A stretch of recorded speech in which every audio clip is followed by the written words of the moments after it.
Straightsmile Solutions, straightsmilesolutions.com. Just real quick, I got a copy of this Pano and people were saying like, what is going on here? What do you see wrong? So I want to point out, well, you should take a few moments and see what you see.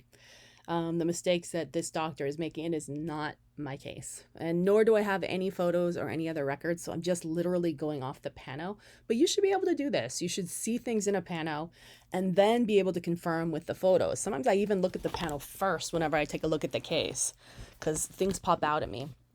So let's start with the bottom. There's not even any braces on, but where's our red flags? The only red flag I see on the bottom would be this.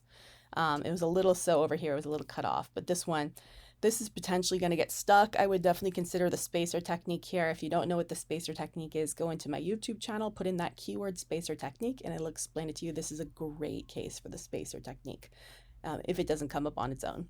On the top, first thing I see is this is ridiculous. Why do we have a bracket on a baby tooth when there's an impacted canine and no space? That is about the dumbest thing. Get that off, get that out.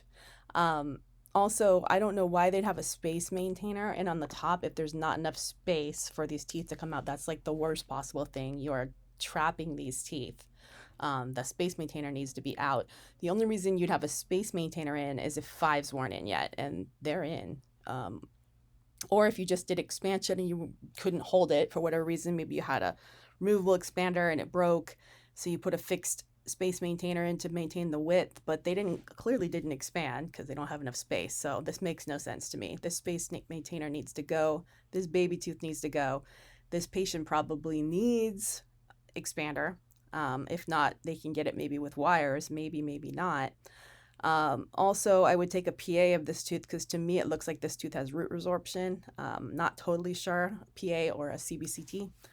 Because if it does, this tooth might be toast because they left this in too long. And yeah, just not enough space at all for these teeth to come down. That's the main of course, this bracket is wrong, but if we fixed it, it would swing into that tooth, so it isn't something I would do right now. But yeah, those are the main things I see here. Learn to read panos, especially if you're doing orthodontics, especially your progress panos. This is stuff you can catch, and you can stop a lot of problems before they start. All right, thanks.